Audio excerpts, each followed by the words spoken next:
네버엔딩 스토리라고 하는 제아의 말씀으로 함께 말씀을 살펴보고자 합니다.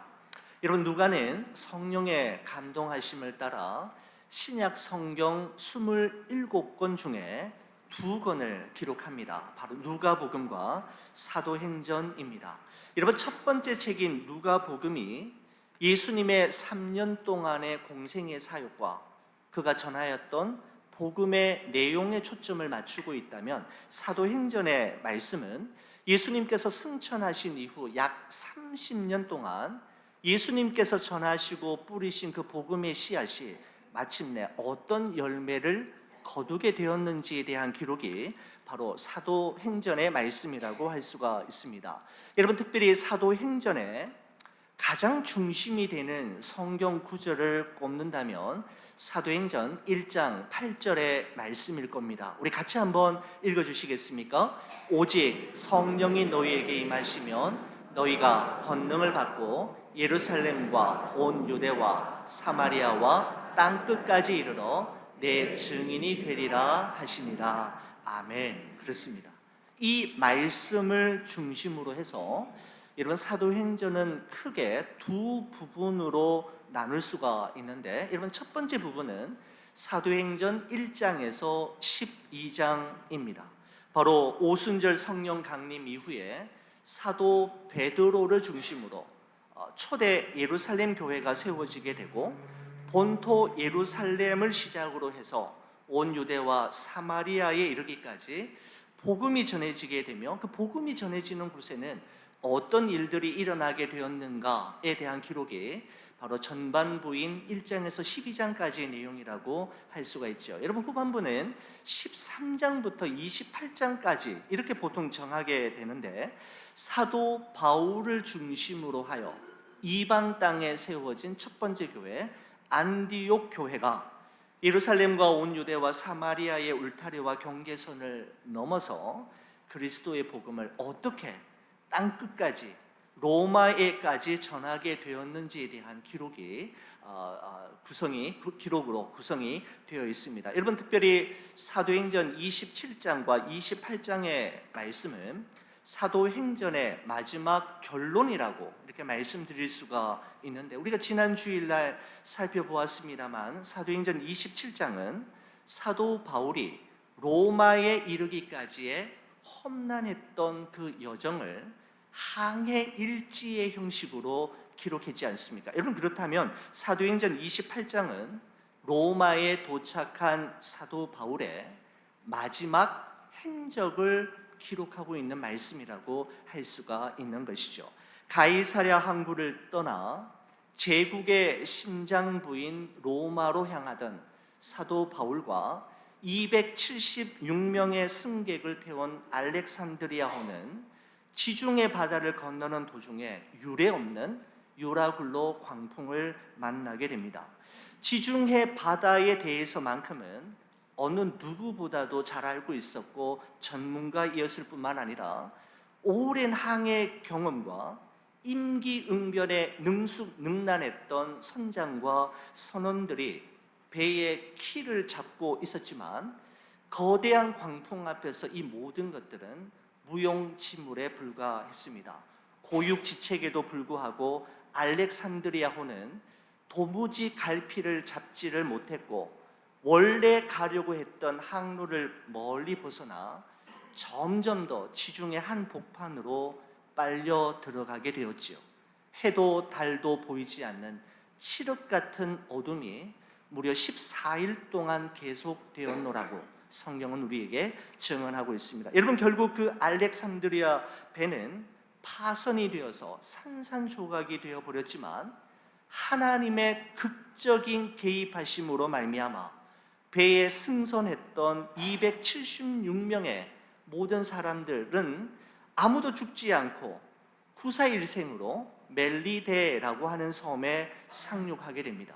그곳에서 하나님께서 미리 예비해 두신 섬 원주민들의 따뜻한 환대를 받으며 3개월을 그 섬에서 머물게 되지요. 혹독한 겨울을 보낸 이후 사도 바울은 드디어 꿈에도 그리던 로마의 역사적인 첫 발걸음을 내딛게 됩니다. 여러분, 사도행전 28장 16절의 말씀에 보면 다음과 같은 기록이 전에 기록되어 있습니다. 우리가 로마에 들어서니. 여러분, 이 짧은 문장을 기록하면서 누가는 어떤 마음이었을까요? 누가가 기록하고 있는 이 문장을 보고 있는 사도 바울의 심정은 어땠을까요? 참으로 어려웠던, 혹독했던 모든 과정을 지나 드디어 로마에 도착하게 된 자신들의 모습을 보며 하나님께 영광 올려드리며 감격하지 않았을까 충분히 추정해 볼 수가 있습니다. 여러분, 사도 바울의 로마에 대한 첫 번째 언급은 사도행전 19장 21절이었습니다. 로마도 보아야 하리라. 이것이 바로 사도행전에 나오는 사도 바울의 첫 번째 로마에 대한 언급이었죠. 여러분, 사도 바울이 로마도 보아야 하리라 라고 하는 이 고백을 하나님은 흩으로 듣지 않으시고 마음에 담아두시고 기억하셨습니다. 그리고는 고난으로 인해, 여러 가지 시험으로 인해 낙심 가운데 지쳐있는 사도 바울에게 때마다 일마다 이렇게 말씀하셨죠. 담대하라. 로마에서도 증언하여야 하리라. 너가 가야 할 곳이 있고 너의 사명이 있음을 일깨워 주셨죠. 이렇게도 말씀하셨습니다. 두려워하지 말라. 네가 가이사 앞에 서야 할 것이다 라는 말씀으로 또 비전을 주시고 사명을 새롭게 하셨습니다. 여러분, 이에 대해 사도 바울은 나는 내게 말씀하신 그대로 되리라고 하나님을 믿노라 라고 고백하였는데, 과연 하나님께서는 사도 바울의 고백대로, 그리고 하나님께서 약속하신 대로 그로하여금 마침내 로마의 첫 발걸음을 내디디게 만드셨습니다. 여러분, 로마에 이르기까지 사도 바울은 어땠습니까? 참으로 오랜 시간을 기다려야만 했고 많은 것을 참고 견디고 버텨내야만 했지만 그는 하나님께서 내게 말씀하신 대로 될 것을 믿는 믿음이 있었기에 이 모든 과정을 견뎌내고 버텨내고 기다리고 또 인내할 수 있었던 것입니다. 이런 비록 사도 바울이 예상한 때에 사도 바울이 계획했던 방식대로는 아니었지만 하나님께서는 바울이 경험했던 모든 일들과 바울이 지나온 모든 과정들을 어느 것 하나도 낭비하지 않으시고 로마로 가는 길을 만드는 도구로 사용하셨습니다. 어느 것 하나도 바울의 생각과 결정대로 된 것은 없었지만 또 어느 것 하나도 바울이 로마로 가는 길에 불필요한 것 또한 없었습니다. 저는 이 바울의 로마로 가는 여러 가지 사건들, 또 로마로 가는 여정 속에서 있었던 일들을 지켜보면서 미우라 아야코 여사의 말이 다시 생각이 났습니다. 길은 여기에 빙점이라는 책으로 잘 알려진 미우라 아야코 여사가 이렇게 이야기했죠. 하나님, 당신께서 하시는 일은 언제나 옳습니다. 왜냐하면 당신은 나보다 나를 더 잘 아시고 나보다 나를 더 사랑하시기 때문입니다 라고 하는 이 고백에 고개를 끄덕이며 공감할 수밖에 없었습니다. 여러분, 그렇습니다. 우리는 하나님의 때와 뜻을 알지 못해 답답할 때도 너무 많고 하나님의 침묵하심과 지연하심으로 인해 불안하고 두려워하며 낙심될 때도 있지만 여러분과 제가 결단코 놓치지 말아야 할 중요한 사실 한 가지는 하나님은 언제나 옳으시다라는 사실입니다. 사랑하는 우리 교회 여러분, 내 뜻대로 내가 계획한 대로 일이 잘 풀려지지 않을 때 초조하거나 염려하지 말고 우리 하나님께 맡기실 수 있기를 바랍니다. 언제나 옳으신 하나님, 실수하는 법이 없으신 하나님, 신실하신 하나님, 그리고 우리에게 일어난 모든 일들을 합력하여 마침내 선을 이루시고 로마에 이르는 가장 좋은 길로 이끌어 주시며 가장 완전한 길로 인도해 주시는 그 하나님께 맡기고 기다릴 수 있는 여러분과 저의 삶이 되기를 간절히 소원합니다. 여러분, 드디어 로마에 도착한 사도 바울, 로마에 도착한 사도 바울이 가장 먼저 한 일은 무엇이었을까요? 자, 여러분 성경책 한번 보시겠습니까? 오늘 본문 23절이 잘 말씀해 주고 있다라고 생각이 되는데 23절입니다. 그들이 날짜를 정하고 그가 유숙하는 집에 많이 오니 바울이 아침부터 저녁까지 강론하여 하나님의 나라를 증언하고 모세의 율법과 선지자의 말을 가지고 예수께 대하여 권하더라 라고 말씀하고 있습니다. 자, 여러분 여기 보시면 그들이 날짜를 정하고 라고 할 때 그들이란 로마에 사는 유대인들을 이야기합니다. 여러분, 그리고요 그가 유숙하는 집에 많이 오니 라고 되어 있는데 그가 유숙하는 집이라는 것은 사도 바울이 지금 머물고 있는 로마의 집을 이야기합니다. 여러분, 그러니까 미결수 신분이었던 사도 바울이 로마 황제 가이사에게 재판을 받기 전까지 그는 로마 감옥의 쇠창살 안에 갇혀 있었던 것이 아니라 외부의 접촉과 출입을 제한당하고 감시받으면서 가택 연금 상태에 있었음을 이 문장을 통해서 추론해 볼 수가 있는 것이죠. 여러분, 그렇다면 사도 바울이 가택 연금 상태에서 무엇을 했을까요? 여러분, 그 이후의 구절에 보면 이렇습니다. 아침부터 저녁까지 강론을 했는데 그 강론의 주제가 무엇이었느냐 하면 하나님의 나라와 주 예수 그리스도에 대한 것이었다고 성경은 말씀하고 있습니다. 여러분, 그렇다면 앞서 말씀드린 대로 사도 바울이 가택 연금 상태로 있었는데 도대체 얼마 동안이나 그런 상태로 있었던 걸까요? 여러분, 10절 말씀을 보면 이렇습니다. 10절에 바울이 온 이태를 자기 셋집에 머물면서 라고 표현하고 있습니다. 자, 여러분 화면 한번 보시겠습니까? 바울이 온 이태를 자기 셋집에 머물면서 라고 할 때 온 이태라는 것은 만 2년을 이야기합니다. 여러분, 그리고 셋집이라는 것은 rented house, 렌트해서 집에 머물고 있었다라는 거죠. 새방살이를 했다라고 하는 것입니다. 여러분, 그곳에서 바로 가택연금 상태에 있었던 것이죠. 여러분, 그러면 그 만 2년 동안 셋집의 가택연금 상태로 머물러 있으면서 무엇을 했을까요? 31절 말씀 한번 보시기 바랍니다. 하나님의 나라를 전파하며 주 예수 그리스도에 관한 모든 것을 담대하게 그리고 거침없이 가르치더라 라고 말씀하고 있습니다. 하나님의 나라와 주 예수 그리스도에 관한 모든 것을 가르치는 일에 전념했음을 이야기하고 있는 것이죠. 아니, 가택연금 상태에서 그가 할 수 있는 일이라고는 이것밖에 없었을 것입니다.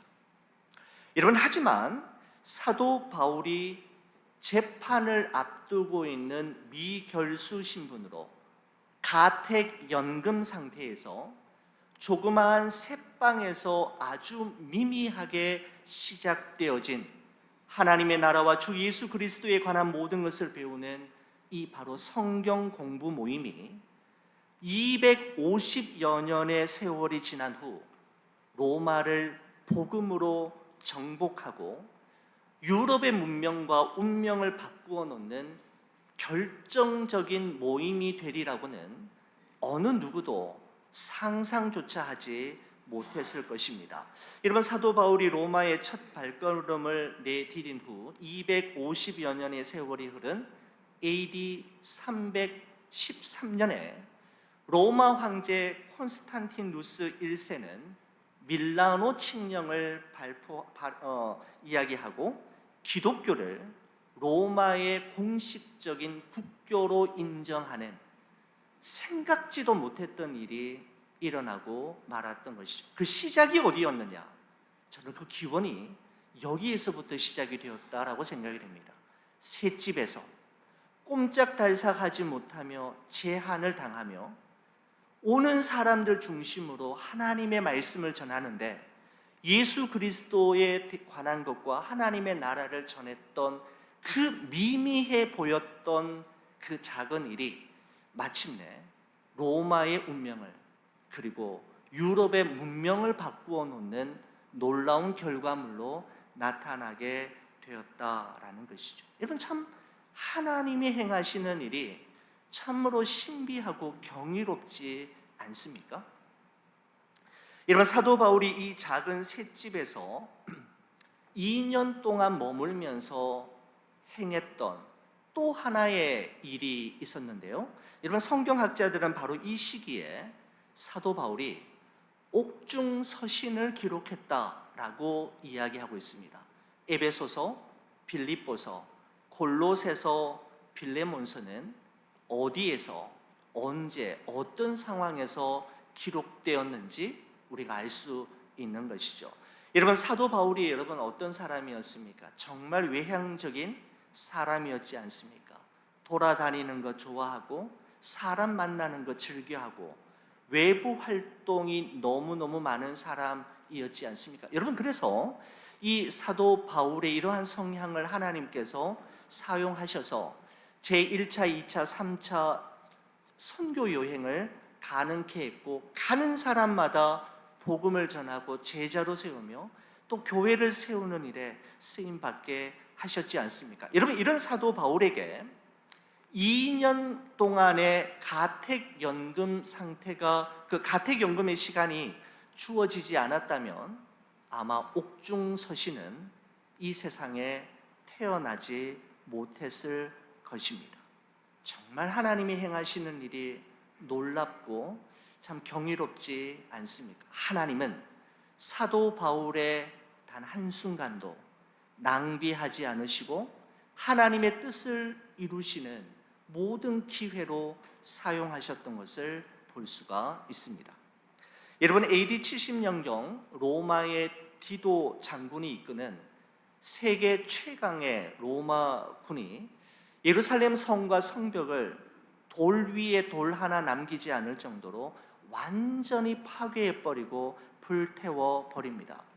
당시 성 안에 살고 있었던 백성들은 차마 눈뜨고 볼 수 없을 정도의 잔인한 살상이 이루어지게 되었고, 구사일생으로 그 성을 빠져나온 사람들은 예루살렘을 떠나 전 세계로 흩어져 디아스포라의 고단한 삶을 살아가야만 했습니다.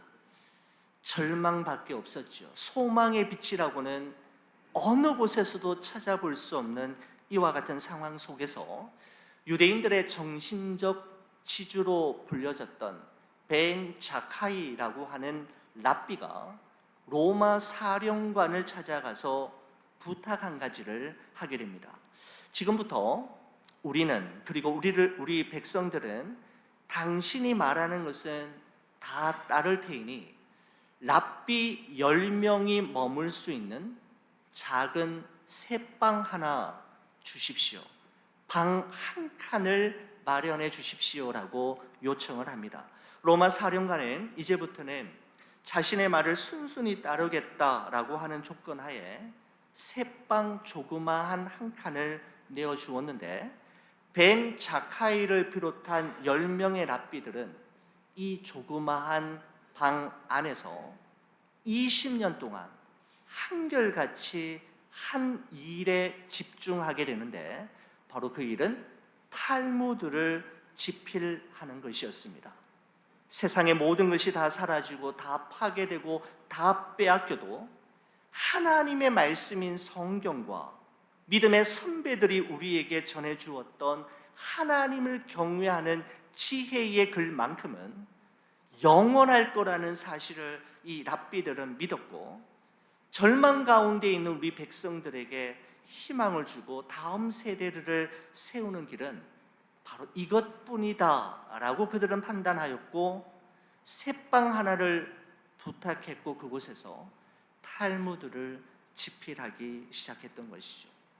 바로 성경과 이 탈무드를 가진 유대인들은 그 이후에도 수많은 시련과 고난 속에 넘어지고 자빠졌지만 오뚜기처럼 다시 일어설 수 있었던 비결을 학자들은 이곳에서 찾고 있는 것을 볼 수가 있습니다. 여러분, 참 하나님이 행하시는 일은 놀랍고 신비로울 수밖에 없습니다. 여러분, 사도 바울이 로마에 도착하자마자 셋집에서 그리고 만 2년 동안 가택 연금 상태로 갇혀 있지 않았다면 하나님의 나라와 주 예수 그리스도에 관한 모든 것을 배우는 성경 공부 모임은 시작되지 못했을 것이고, 옥중서신인 그 네 권의 서신은 이 땅 위에 태어나지 못했을 것입니다. 여러분, 바로 이때를 회상하면서 옥중서신 중에 한 권인 빌립보서 1장에 사도 바울은 아주 의미 있는 문장 하나를 믿음의 후배들에게 남기고 있는 것을 발견할 수 있습니다. 그는 이렇게 이야기하죠. 내가 당한 이 일이 도리어 복음 전파의 진전이 된 줄을 너희가 알기를 원하노라. 내가 당한 이 일 때문에 모든 것이 끝나버리고 모든 것이 없어져 버린 것이 아니라 내가 당한 이 일 때문에 오히려 복음에 진보가 있고 진전이 있었다라는 사실을 바울은 깨달았고, 또한 감옥 밖에 있는 믿음의 사람들에게 꼭 전해주고 싶었던 것입니다. 사랑하는 우리 교회 여러분, 지금 내가 당하고 있는 일, 지금 내가 경험하고 있는 그 문제가 후일에 어떤 결과로 나타나게 될지, 그리고 하나님께서 어떻게 그 모든 것을 합력하여 선을 이루실지 아무도 모를 일입니다. 그러므로 속단하지 말아야 하고 서두르지 말아야 하지요. 너무 급히 결론을 내리지 말아야 합니다. 하나님께서 어떻게 이루어 가시고 지금 당한 이 일이 오히려 진전이 있게 하시는지, 하나님의 놀라운 일들을, 하나님의 열심으로 이루어질 일들을 기대할 수 있는 여러분과 제가 되기를 간절히 소원합니다.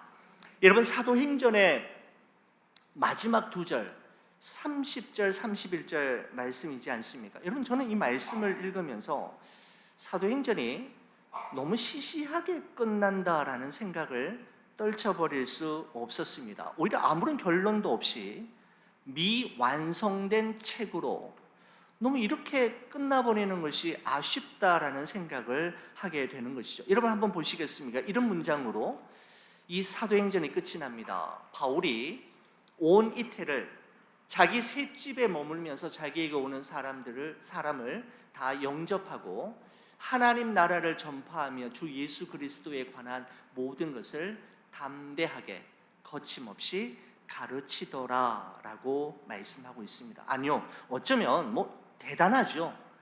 멋지게 끝난다라고 생각하시는 분도 있겠지만, 저는 이 사도행전을 1장부터 강해오고 또 여러분과 함께 나누면서 사도행전 마지막은 이 정도가 아니라 좀 대단한 어떤 일들의 결론을 이야기하면서 끝내야 될 것 같은 기대감을 가지고 있었는데, 그 기대에 미치지 못한다라는 생각이 있기 때문입니다.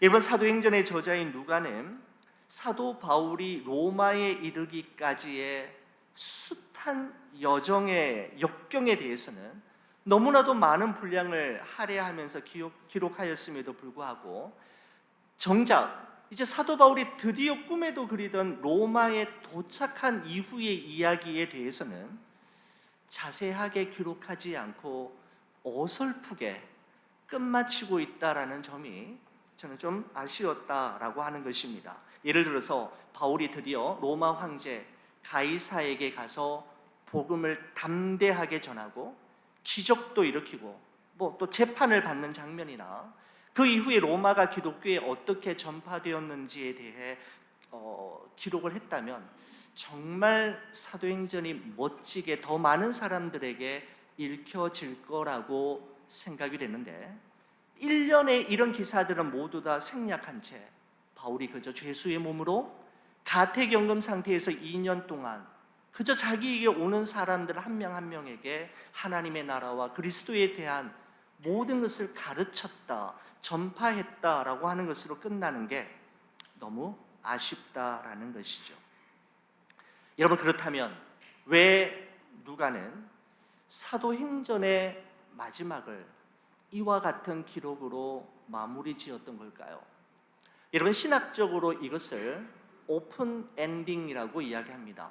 열린 결말이라고 하는데, 여러분, 누가는 성령의 감동하심을 따라 사도행전의 마지막 장을 기록하면서 사도행전의 놀라운 역사는 여기서 끝나는 것이 아니라 하나님의 열심으로 앞으로도 계속해서 지속될 것임을 확신하고 있었기 때문이죠. 사도행전의 진정한 완성과 마지막 결론은 예수님께서 다시 오시는 그날에 이루어질 것을 믿었기에 그는 여기에서 펜을 놓을 수 있었던 것입니다. 더 기록할 수 있었고 더 자세히 기록할 수도 있었겠지만 여기에서 마침표를 찍으며 사도행전 29장, 30장, 31장, 32장, 33장, 34장은 믿음의 후배들의 손에 맡기고 있는 듯한 모습으로 이 사도행전이 마무리되면서 저는 오히려 더 감동이 되는 마무리다라는 생각이 들었습니다. 여러분, 2024년 우리 파리 올림픽이 이제 지난 주일날 마쳤습니다만 그 파리 올림픽 보시면서 혹시 성화가 봉송되는 여러분 그런 과정을 우리 보신 분들도 있으실 것입니다. 저도 이게 유튜브를 통해서 중요한 장면들을 보면서 이 성화가 이동하는 그런 모습을 본 적이 있습니다. 여러분, 거기 보시면 여러분 한 사람이 처음부터 끝까지 그 성화를 들고 불을 들고 달려가는 것이 아니지 않습니까? 계속해서 이어지는 릴레이와 전달되는 불길, 그렇게 해서 그 성화는 마침내 개막식이 있는 그 장소에까지 이르르게 되는 그 모습이 전에도 보았지만 그 전에는 의미 없이 그렇구나, 누가 그 성화 봉송을 하는구나에만 관심이 있었지만 원래는 저에게 그 모습이 아주 의미 있게 다가왔습니다. 저는 성화가 봉송되는 장면을 보면서 제가 뛰어야 할 구간, 어떤 일이 있어도 무슨 일을 만나도 뛰어내야만 할 그 구간에 대해서 하나님께 묻게 되었고 그 구간을 전력을 다하여 뛸 수 있기를, 그리고 그 구간을 완주한다면 언제라도 다음 바통 주자에게 그 횃불을 넘겨줄 수 있는 사람이 되기를 위해 기도하였습니다. 아브라함과 이삭과 야곱 그리고 요셉이, 그리고 모세와 여호수아 사사들과 선지자들, 예수님의 제자들과 사도 바울 순교자들, 그리고 어거스틴과 마르틴 루터와 잔 칼빈과 본 회포 목사님이 들고 뛰었던 그 복음의 횃불이 이제 여러분과 저의 손에 주어지게 된 것이죠.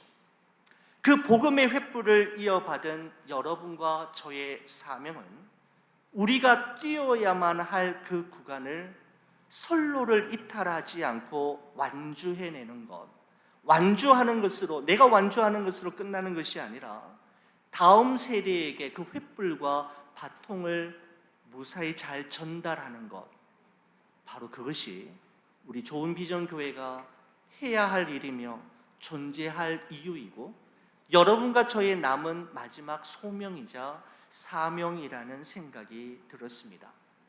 여러분, 누가가 기록한 사도행전은 28장으로 끝이 나지만 우리 좋은 비전 교회와 이 땅 위에 세워진 모든 교회들이 함께 감당해야 할 사도행전 28장과 29장, 30장과 31장, 32장, 33장, 34장, 35장, 36장은 우리 주님께서 오시는 그날까지 계속되어야 하고 우리가 감당해야만 하는 것입니다.